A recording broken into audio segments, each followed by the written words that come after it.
No gaming fan base is as toxic as League of Legends. At least that's what players say. And most players end up fighting their own teammates. If someone makes a mistake, they're... All right, chat. Today we got Visual Venture, the internet's most toxic fandoms. And I agree with 2 of them here. I don't know about the 3rd one. So Taylor Swift, obviously, you know what I'm saying? If you're a Swiftie, just to let y'all know, she got married. Oh my God, my life is complete. Let me tell y'all something. Nobody cares. Damn, I forgot this dude's name. But he got that deep voice. Chat already forgot. But this went from obsession to just weirdness from the fandom because they really wanted to find out what he looks like, where he lives and all that. So it got pretty toxic. And then this one, I don't know any VTubing stuff, so I genuinely have no idea. Oh yeah, Corpse. Okay, Corpse, that's his name. And this is Genshin, okay? Oh, Genshin fandom, true. Yeah, that is true. All right, anyways, let's check the video out. What happens when a fan base is willing to destroy anyone who offends their idol? These are the internet's most toxic fan bases. Oh my God, wait. Okay, I didn't think, hold on. I didn't think FNAF would be here. Offends their idol. These are the internet's most... Okay, FNAF fandom, I just feel like that's crazy. I didn't think they were, okay, obsessed, sure, but toxic, I have no idea. Yo, I should add maybe My Hero in here as like the top weirdest one.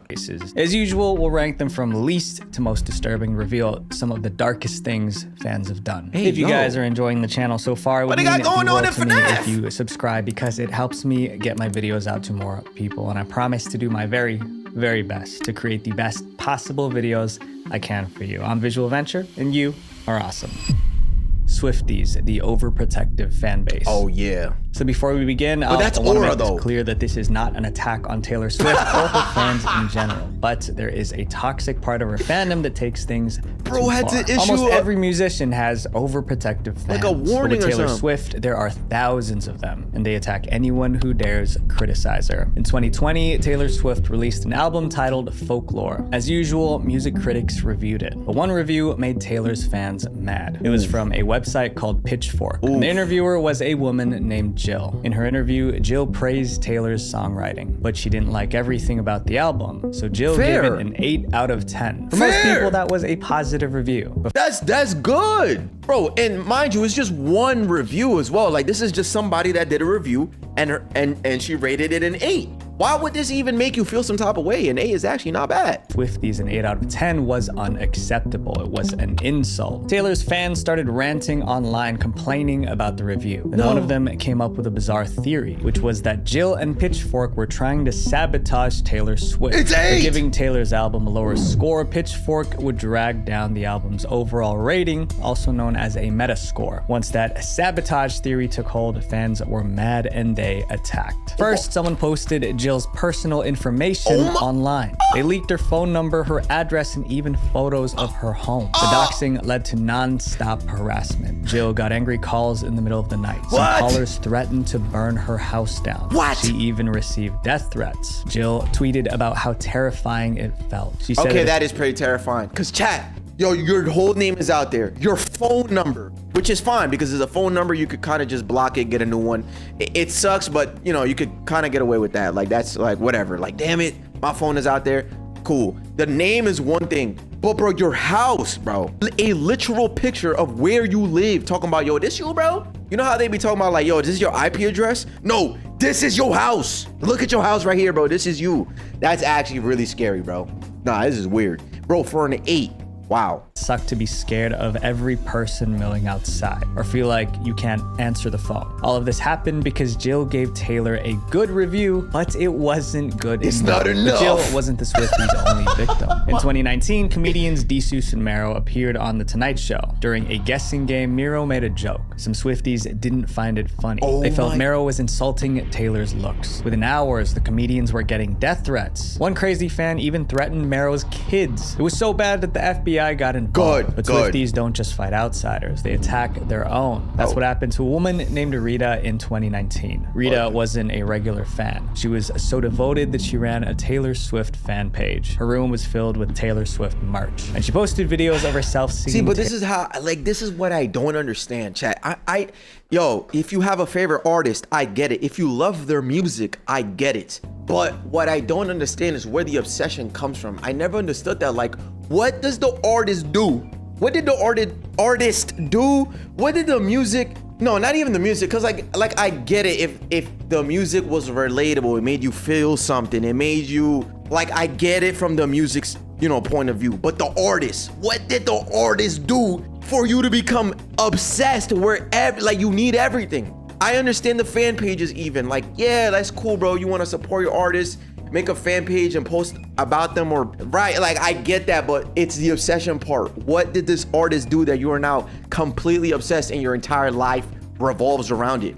What, like, I don't know, man. That's crazy. This day, I don't get it. Her room was filled with Taylor Swift merch, and she posted videos of herself singing Taylor's songs. But some Swifties thought Rita's videos were cringy, like she was embarrassing the fandom. What? So they spammed Rita's videos with hateful comments, trying to bully her into quitting. When Rita refused to stop, the attacks escalated. Someone tried hacking her phone to take over her social media accounts. Another posted her license plate online, putting her at risk. Rita adored Taylor Swift, but she became an enemy simply because she didn't fit their idea of a proper Swiftie. Loving a musical artist is completely normal, but for radical Swifties, anyone who doesn't meet their standards needs to be silenced. That's what I was about to say, bro. If you don't meet their standards, you're cooked. Oh, you're too cringe? I got you. Oh, you said it's an 8 and not a 9? How dare you? Be gone. Next fan base kicked their leader off the internet. Huh? Corpse Husband, the fan base that betrayed their idol. That's, yeah. Bro, you're taking the words out my mouth. Damn, W picture, W aura. But yeah, bro, like they literally just betrayed him, and they got like super weird. They wanted to find out just more. They wanted to know more. Who was he? Why did he sound like that? Why this? Why that? Bro, just enjoy the fact that this creator is making content for y'all. That's all you had to do. Just enjoy the videos, bro. But it got way too weird. That betrayed their idol. Yup, they betrayed Corpse him. Husband was a faceless YouTuber who got popular in This remind me of 2020. Six, His bro. main appeal was his voice. He had this deep, rumbling voice that sounded unreal. That voice, combined with being faceless, made Corpse a sensation. Fans couldn't see him, so they created a perfect fantasy version of him in their heads. But Corpse was a real person, and he was far from perfect. In interviews, Corpse revealed that his deep voice was partly caused by a medical condition. Oh, yeah, He yeah. also had I seen arm this pain one. that affected his daily life. He struggled with anxiety, and he didn't like talking in public because he was scared someone would recognize his voice. That's why he chose to remain faceless. He wanted privacy so he could manage his personal issues without the stress of fame. But some fans didn't care about his struggles. They just wanted to see his face no matter the cost. Yeah, in 2021, a photo of a man went viral. People claimed it was Corpse Husband. There was just one problem. The man in the photo, it didn't match the image fans created in their minds. And instead of accepting that, they started mocking the man in the picture. Tweets called him ugly. Some fans unfollowed him. Someone tweeted, unsubbed, and unfollowed Corpse after seeing that face reveal. Like, I thought it was gonna be hot. Similar to Dream, bruh. That's crazy. I hope this turns out to be fake. I hope it's not that. I hope the picture's not him is what I'm trying to say. But anyways, yeah, Dream, yo, a lot of people unsubbed and unfollowed Dream for that because it didn't match what they thought they had in their heads, bro. Oh, it wasn't even him. Oh, yes, I'm actually glad. So that way the fans or the viewers, whatever, they don't, in a way they failed. And that's good, bro, because they thought they had something, but they don't got shit. But yeah, Dream, bro, all Dream had to do was just tilt his head straight, bro. But instead, because of the angle, he ended up looking like he had a damn banana face or something, like a long ass jaw or something. But bro, Dream's not a bad looking guy. He just presented himself very terrible, I guess. But and unfollowed him. Someone tweeted, I'm glad it wasn't him though. Unfollowed Corpse after seeing that face reveal. Like, I thought it was gonna be hot, but he's just some ugly creep. The fans were brutal, but the reaction revealed the truth. Some fans weren't following Corpse for who he was. They were following the fantasy they created. Yeah. Also, it was never confirmed that the photo was actually Corpse. Fans might have been mocking a random person. Corpse could have addressed the photo directly, but he didn't. He just started pulling away. He tweeted less, he streamed less, and in November 2021, he uploaded what would become his last regular video. Choking my Years later, friends. his fans still miss him. Yo, that is a W way to go. Like, that's within character. That's like, what the fuck? Yo, Corpse, what do you mean you choking my friends? Like, you choking? Yo, I used to watch he narrated horror stories, right? I might be yapping here, but I think he did that. But I started picking up on his videos during the Among Us thing. He did, yeah, okay, perfect. I might be lying here. Oh yeah, Chad, I knew him before he blew up. No, I actually, like, I didn't watch him but I've seen some of his videos. But Among Us, the Among Us days with like the other streamers, yes, that's when I started watching them. Video. Years later, his fans still miss him. They leave comments begging for his return. But the truth is hard this could to be ignore. you. The same fans who demand his comeback are the reason he disappeared. This comment summed it up perfectly. He didn't abandon us. We lost him. We truly didn't deserve this man. This next fan base is huge, loud, and always That's what upset. happens when you be doing too much, chat. This is an example of parasocial. Like, bro, y'all need to leave people alone, bro, because at the end of the day, they are humans. So it's like, bro, just enjoy what y'all got. Enjoy y'all little fantasy y'all created of him in y'all heads, and leave it at that, bro, because now you want to find out the truth, and what did you get? Nothing. And now you got left with nothing. Enjoy choking your friends, bro. Get it last video. We lost him. We truly didn't deserve this man. This next fan base is huge, loud, and always upset. Star Wars, the fan base that's never satisfied. Oh yeah. Oh wait, really? Actually, I don't know. What did bro say? He said I knew Vash before he blew up. Bro, what? You're crazy. Okay, this one's gonna be interesting. I knew Star Wars fans were like really heavy into the lore and stuff. I get it. But I didn't think they were, you know, super weird or something. Saying that you can't please everyone. The Star Wars fan base is proof of that. They've complained about everything: storylines, dialogue, characters, even little things like the color of lightsabers. And when Star Wars fans get upset, they get toxic. Star Wars fans love the original trilogy. Yes. But nearly everything released after has been a problem. Well, that's fair. But that's fair. Honestly, I don't know much about Star Wars, like the whole situation. But a lot of things came out during that 2020 to 2024 era. I always talk about it because I feel like that's when entertainment, movies, shows, games were all just terrible. There was a lot of agenda pushing, gender swaps, a lot of politics involved where things did not, like, you know what I'm saying? The real world has nothing to do with this. When it comes to making movies and shows and games, it should all be about passion and like whatever the game is about.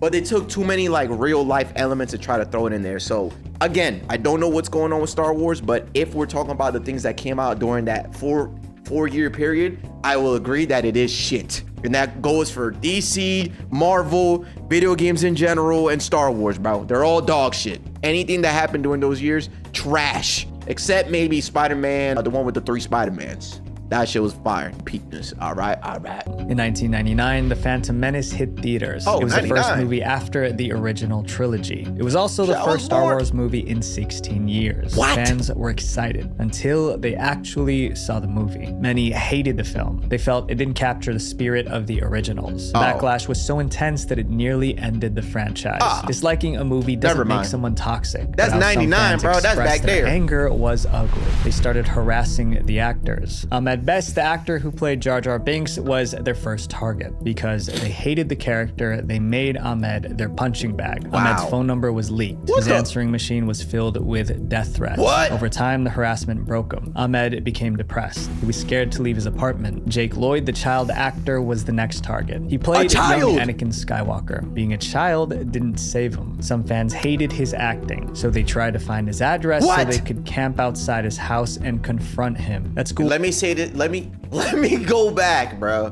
A child actor, right? People wanted to find his house so they could camp outside the house of a child actor. Can we please get the FBI involved, please? Yeah, that's a crime. It's a child. At school, classmates bullied him constantly. He even got death threats. Because of all the negativity, Jake quit acting entirely. But these toxic fans just got worse. Whenever a new Star Wars movie came out, they found something to complain about. And they started to contradict themselves. By the time The Force Awakens came out in 2015, the cycle was obvious. This time, fans so whatever I said, whatever rant I just went on, obviously does not apply because this is all happening from years ago, bro. That's 2015. So they didn't enjoy any of the movies, any of them. And they started to contradict themselves. By the time The Force Awakens came out in 2015, the cycle was obvious. This time, fans said the movie played it too safe. Some claimed it was just a lazy remake of a previous Star Wars film. Because of that feedback, the creators took risks with the next Star Wars movie. They broke away from the classic formula, but fans hated that too. Now they said it strayed too far from the originals. It seemed the fan base didn't know what it wanted. And as usual, they didn't just complain. They made life hell for Star Wars actors. actress. They harassed one actress by mocking her looks. Someone even added offensive comments to her Wikipedia page. She had to quit Instagram to escape the attacks. Daisy Ridley, the lead actress, wasn't spared. Even new characters couldn't escape. In 2022, the Obi-Wan Kenobi series introduced a villain named Reva. Reva was a character that fans have been asking for, but once she appeared, the same fans didn't like her, so they turned on the actress who played Reva. The attacks became so vicious that the show's producer intervened. He told fans, if you're sending her bullying messages, you're no Star Wars fan in my mind. The Star Wars fan base created a lose-lose situation. Play it too safe and they complain. Try something new, they complain louder. It begs the question, if every Star Wars movie makes fans mad, maybe the real problem isn't the movies. You know what?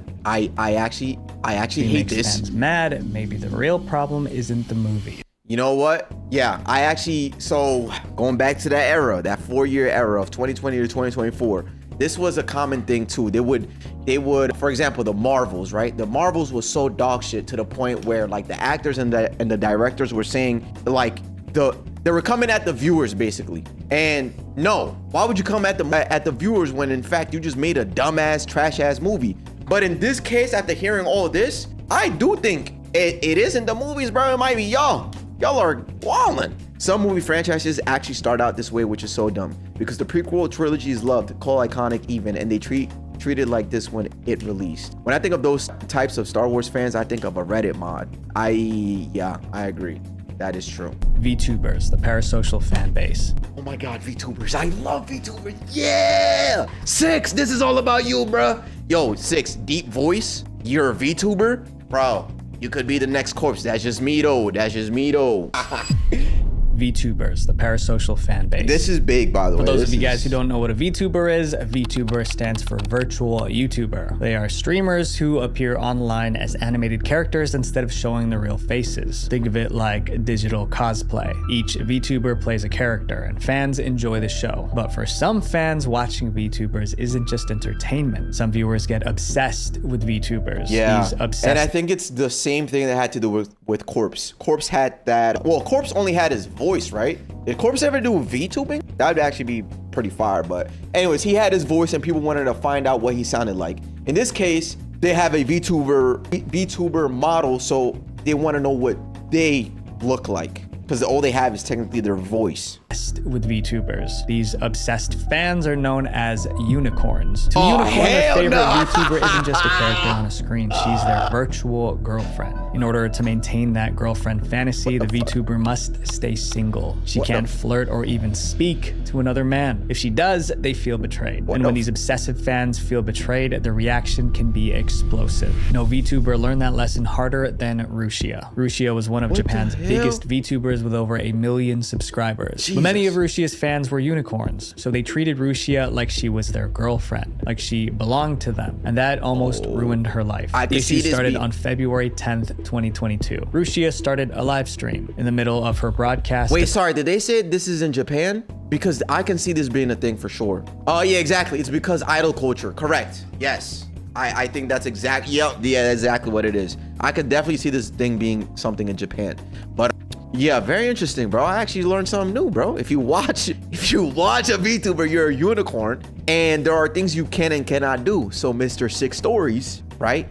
You're a man. You will never get into a relationship because then you will ruin my fantasy in my head. You understand me? No girlfriend for you. You're gonna stay single for the rest of your life, buddy. 2022. Rushia started a live stream. In the middle of her broadcast, a private message popped up on her screen. It was a message her viewers weren't supposed to see, but they did. The message was from Mafu Mafu, a Japanese male singer. It read, "I just finished the live broadcast and I'm getting ready to go home." The text itself wasn't romantic, but there were already rumors that Rushia and Mafu Mafu were dating. Now, this message from Mafu Mafu appeared on her screen. Her unicorn followers felt lied to. They believed Rushia betrayed them by not being single. Thousands canceled their paid membership.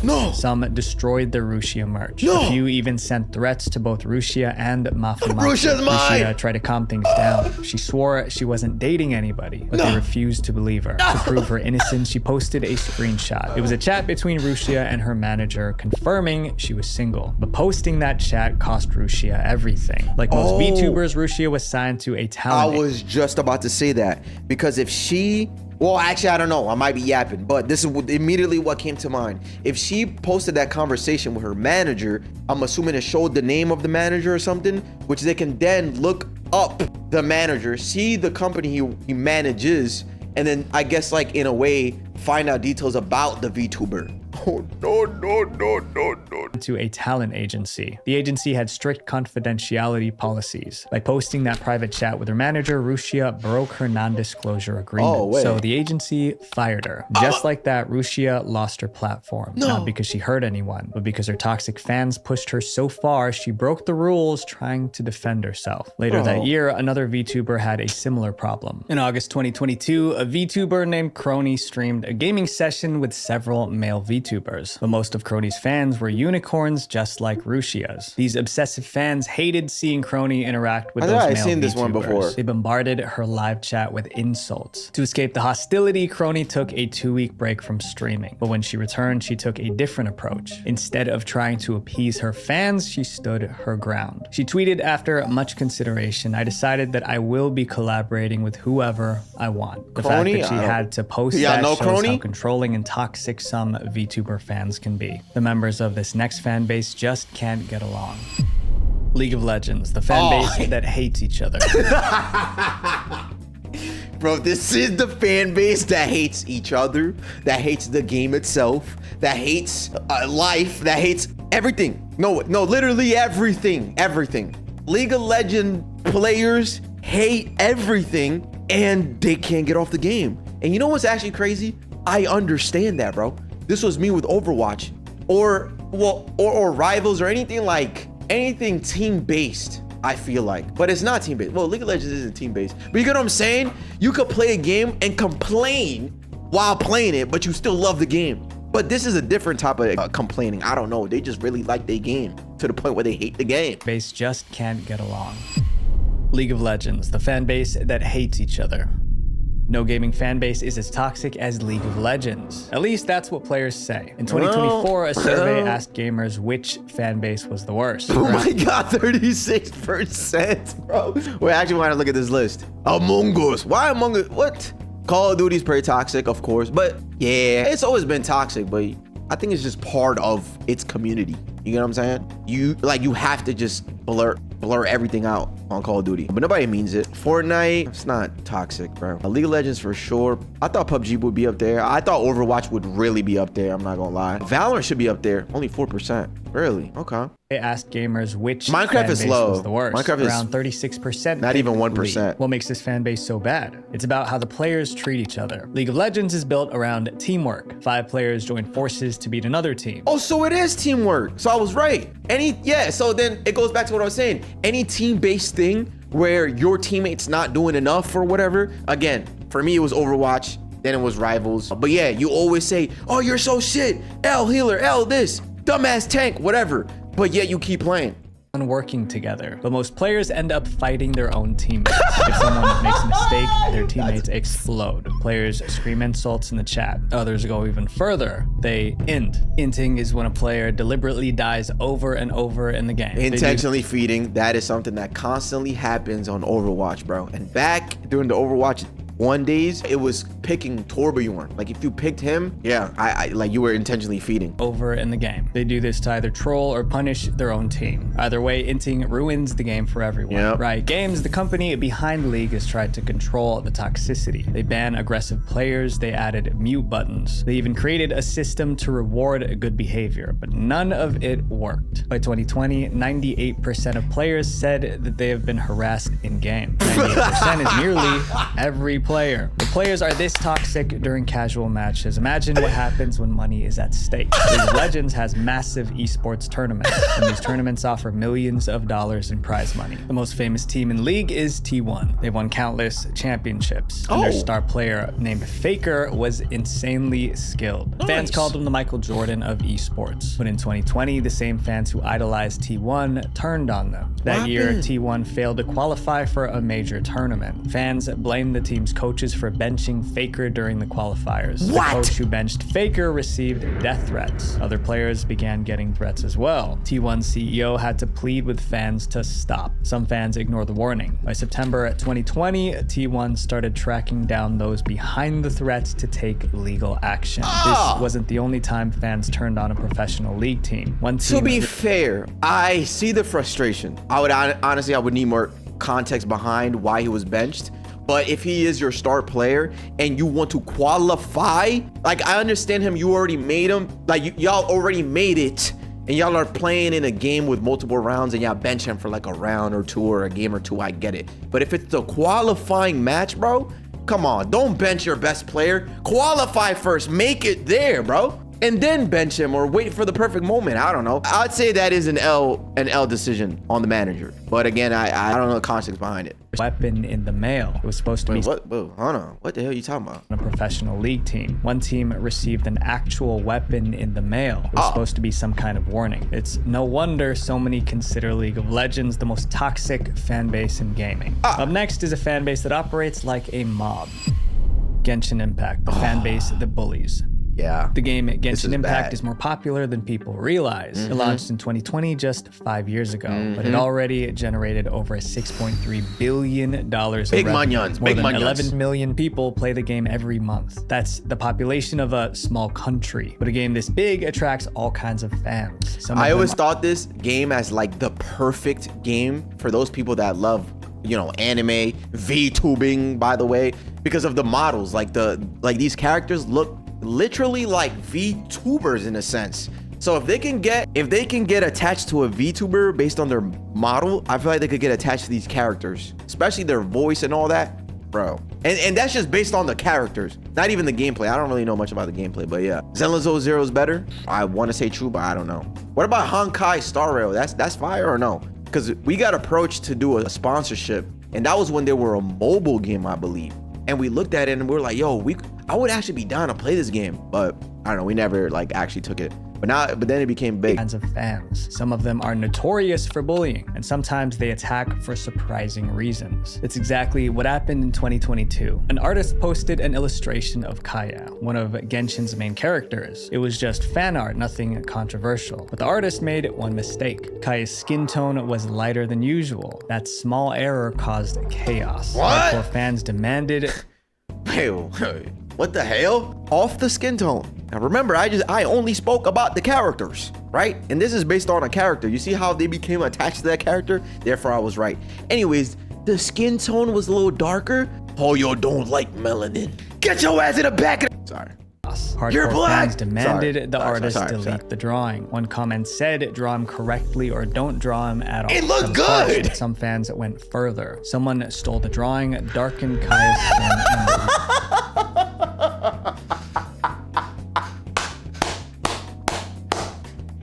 Yo, whoever did this, bro, you funny, bro. Yo, whoever took the art and made him even more tan is funny. Fans went further. Someone stole the drawing, darkened Kaya's skin, and reposted it. They claimed they fixed the art. The artist even tried to apologize. They tweeted, I didn't mean to paint Kaya's skin. No, shut your dumb... Why are you apologizing for this, bro? I mean, I guess if it led to, like, doxing and stuff, I guess.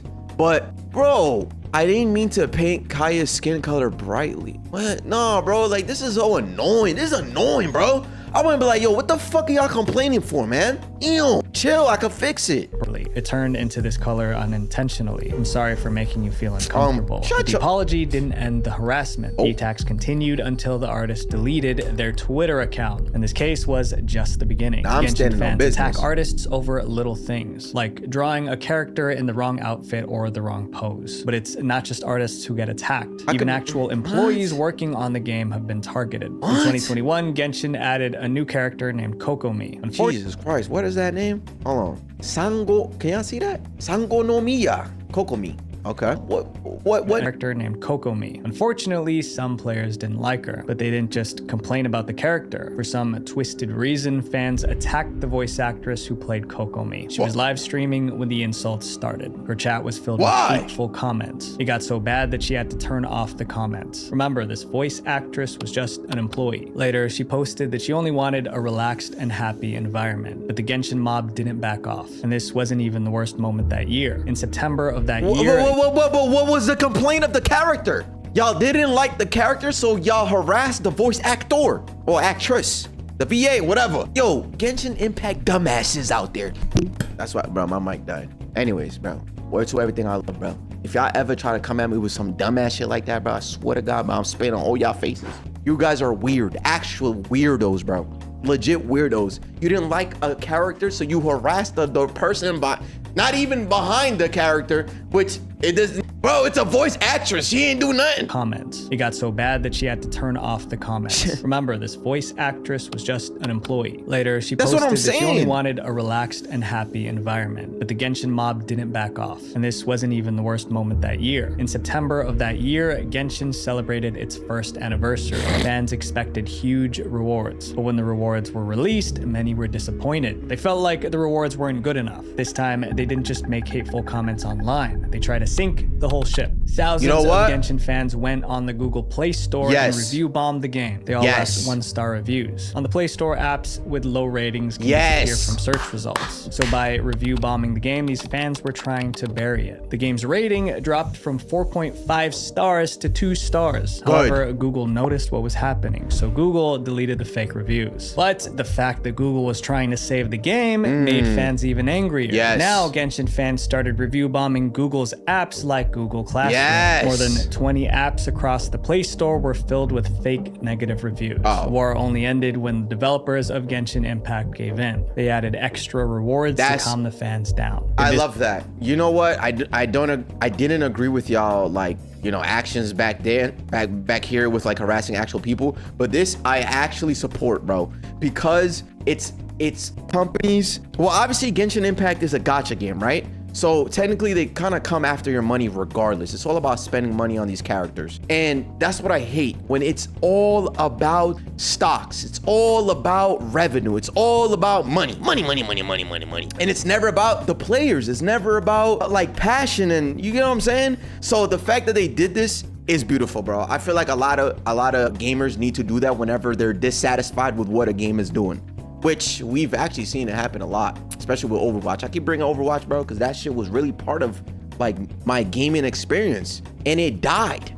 Genshin was greedy with the resources, though. Yeah, very, very greedy. That's what gacha games are. They're very greedy, and even things with like battle passes and skins that you have to spend so much money on, like they focus on microtransactions over actual gameplay, and I hate that shit. So this I fully support, bro, because you don't do that to a player base, especially on your 1-year anniversary. The only reason why your game is so good, well, honestly, y'all made a good game. I wouldn't know, I never played it, but people gave it a chance, bro, and they're supporting y'all. So it's like, give them something good for your 1st-year anniversary. The fuck? What will they do next? Up next is a fan base that chased away the creator of their game.